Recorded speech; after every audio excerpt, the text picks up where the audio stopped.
اعوذ باللہ من الشیطان الرجیم بسم اللہ الرحمن الرحیم الذین اذا اصابتهم مصیبہ قالوا انا للہ و انا الیہ راجعون صدق اللہ العظیم والصلاة والسلام علی سید الانبیاء والمرسلین وعلی آلہ واصحابہ اجمعین۔ معزز سامعین و حاضرین، السلام علیکم ورحمۃ اللہ وبرکاتہ۔ سورہ بقرہ کی آیت نمبر 156 آپ احباب کے سامنے تلاوت کرنے کا شرف حاصل کیا۔ اللہ رب العزت نے ارشاد فرمایا الذین اذا اصابتہم مصیبہ، کہ جب ان ایمان والوں کو کوئی مصیبت پہنچتی ہے،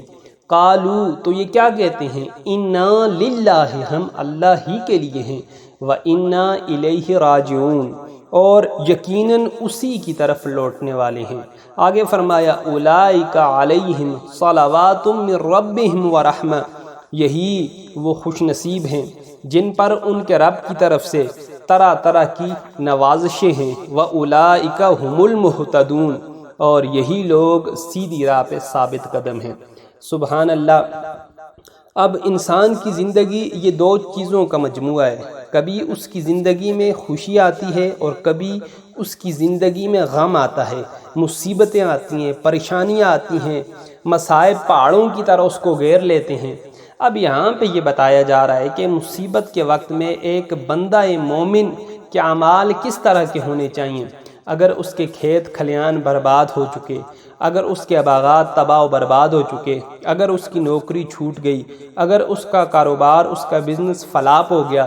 تو اب ان حالات میں وہ اپنے آپ کو کس طرح کنٹرول میں رکھے گا؟ ان حالات میں، ان مصیبتوں میں، ان مشکلوں میں، ان پریشانیوں میں وہ اپنے آپ کو کس طرح سنبھالے گا؟ تو قرآن نے ہمیں نسخہ بتا دیا، وہ کہے انا للہ و انا الیہ راجعون۔ عموماً یہ کلمات ہمارے ہاں صرف اگر کوئی شخص فوت ہو جائے تو اس موقع کے اوپر پڑھے جاتے ہیں، لیکن یہ جو کلمات ہیں یہ صرف اسی ایک موقع کے ساتھ خاص نہیں ہے، بلکہ زندگی میں کوئی بھی چھوٹی کوئی بھی بڑی مصیبت آئے، بندہ یہ کلمات جب پڑھے گا تو اللہ رب العزت کے ہاں اسے بڑا اجر و ثواب ملے گا۔ حضور پرنور صلی اللہ علیہ وآلہ وسلم نے فرمایا اگر ایک بندہ مومن کے جوتے کا تسمہ بھی ٹوٹ جائے، اب بالکل معمولی سی چیز ہے، حضور فرماتے ہیں اگر جوتے کا تسمہ ٹوٹنے کے اوپر یہ بندہ انا للہ پڑھے گا تو اس انا للہ و انا الیہ راجعون پڑھنے کے بدلے بھی اللہ رب العزت اس بندہ مومن کے نامہ اعمال میں نیکیاں درج فرمائیں گے۔ اب انسان ہے، سفر کے اوپر ہے، تو اب یہ تسمہ بظاہر تو معمولی ہے، لیکن ایک طرح کی یہ بھی مصیبت ہے، تو اس مصیبت میں اس بندے نے جب انا للہ پڑھا تو اللہ رب العزت کی بارگاہ سے یہ بندہ اجر و ثواب پائے گا۔ اب انا للہ و انا الیہ راجعون کی برکت کیا ہے؟ حضرت ام سلمہ رضی اللہ تعالی عنہ ہماری ماں ہیں، آپ فرماتی ہیں کہ ایک بار پیارے آقا حضرت محمد مصطفیٰ صلی اللہ علیہ وآلہ وسلم نے ارشاد فرمایا کہ جو بندہ مصیبت کے وقت انا للہ و انا الیہ راجعون پڑھے گا اور اللہ سے اجر و ثواب نیز نعم البدل کی دعا کرے گا تو اللہ رب العزت اس کو تینوں چیزیں عطا فرمائیں گے، اس کو اجر و ثواب بھی عطا فرمائیں گے،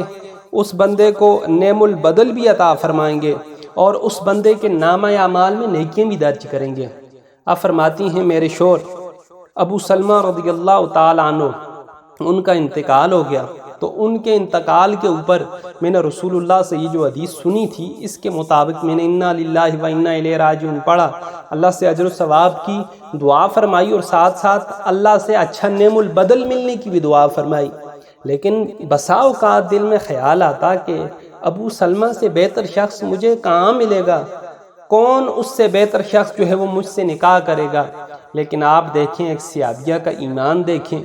اللہ رب العزت کے اور قرآن کے ان الفاظ کی طاقت اور تاثیر دیکھیں۔ وہ فرماتی ہیں کچھ ہی عرصہ گزرا، رسول اللہ صلی اللہ علیہ وآلہ وسلم نے مجھے نکاح کا پیغام بھیجا اور یوں میرا رسول اللہ صلی اللہ علیہ وآلہ وسلم کے ساتھ نکاح ہو گیا۔ دیکھیں ان چھوٹے سے کلمات کی برکت سے اللہ نے دنیا میں بھی، اللہ نے آخرت میں بھی حضرت ام سلمہ رضی اللہ تعالی عنہ کو کتنا اونچا مقام عطا فرمایا۔ اب یہ جو دعا ہے، یہ دعا پہلی امتوں میں سے کسی امت کو بھی اللہ نے عطا نہیں کی، یہ امت محمدیہ کی خصوصیت ہے کہ اللہ نے امت محمدیہ کو یہ دعا عطا فرمائی۔ حضرت ابن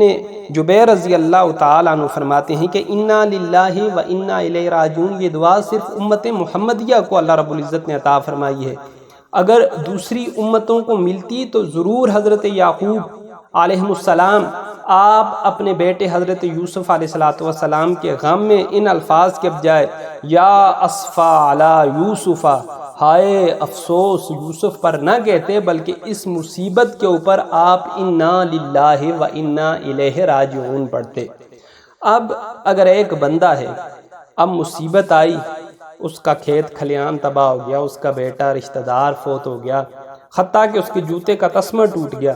اب اس وقت اس نے پڑھا، اللہ رب العزت اس وقت بھی اس کو اجر و ثواب عطا فرمائیں گے، اس وقت بھی اللہ رب العزت اس کے نامہ اعمال میں نیکیاں درج فرمائیں گے۔ لیکن بہت عرصہ گزرنے کے بعد اس کو پھر وہ اپنا پرانا غم، اپنی پرانی مصیبت یاد آئی،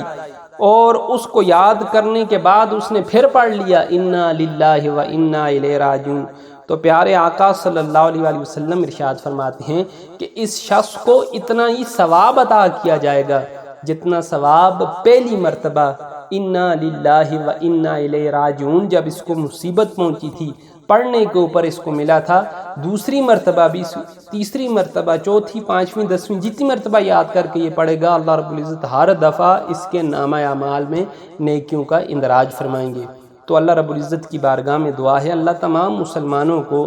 اپنی طرف سے آنے والے مصائب سے، آفات سے، مشکلات سے محفوظ رکھے، لیکن اگر آ جائیں تو اللہ صبر کرنے کی اور ان الفاظ کے ساتھ ہمیں ان الفاظ کو اپنے دامن میں سمیٹ کے رکھنے کی توفیق عطا فرمائے۔ انا للہ و انا الیہ راجعون۔ سبحان ربک رب العزت عما یصفون وسلام علی المرسلین والحمد للہ رب العالمین۔